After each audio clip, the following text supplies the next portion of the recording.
এ কি তেতন ভাই, কুরবানি ঈদি তুমি পোল্ট্রির মাংস কিনে নিয়ে বাড়ি যাচ্ছ? তেতন ভাই, তুমি কোনে গেছিলে? এই ঈদের দিন তোমার খুঁজে বেড়াচ্ছি, কখন যে তোমার খুঁজেই পাচ্ছি না গেছিলে কোনে? আহ, আর ভাই ওই একটু বাজারে গেছিলাম, একটু ব্যাগ হাতে একটু ফলটা কানতে। বাজারে ঈদের দিন ব্যাগ হাতে করে ব্যাগে কি নিয়ে আসো দেখি? আর দেখি না কে? না থাক ভাই, দেখি। না আরে ভাই দেখি না কে?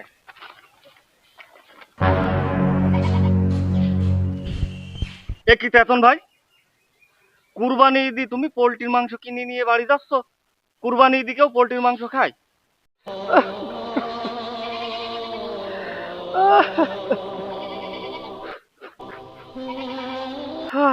কি কব, দুঃখের কথা মাজেদ ভাই, প্রতিবারই আমার কুরবানি থাকে ভাই।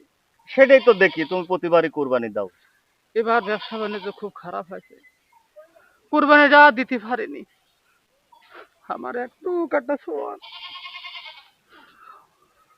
সেই সোয়ালটা ওই একুবার আছে না, ওই একুবার বড় গরু কুরবানি দিতেছে। আমার সোয়াল মাংস ভাগাভাগি করতেছিল, ছোট মানুষ বোঝে না, ওই জায়গা একটু দাঁড়াইছে ভাই।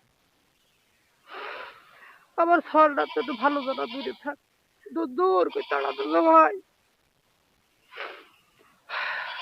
বাপে কেটে মানা যায়, হাজারো তো আমার সোয়াল। সোয়াল এসে আমার কাছে কাঁদতেছে, আব্বা একবার কাকা আমার ঘাড় ধরে খেদা দেবে। বুকটা আমার ফাটি গেল ভাই, আমি এই বুক দেখাতে পারছি না, কি করব, কোরবানি দিতে পারিনি যে আমি। বললাম বাজান, কিছু মনে করে না, তোমার জন্য আমি একটা ব্যবস্থা করতেছি, কি করবো। ব্যাগটা হাতে করে টুকটুক করি, টাকাও নেই ভাই। বাজারে তো একটা পোল্ট্রি কিনে নিয়ে আসলাম, সরকার তো একটু ডাল ভাত যদি খাওয়াতে পারি ভাই, সেই জন্য একটু বাজারে গেছিলাম, একটু পোল্ট্রি কিনে নিয়ে আসলাম, কি কর। চেতন ভাই, দুঃখ করি না। আসলে মধ্যবিত্ত মানুষের এই হচ্ছে সমস্যা, এরা না পারে মানুষের কাছে হাত পাততে চাইতে, না পারে কারোর দলে ফিরনি খাইতে যেতে।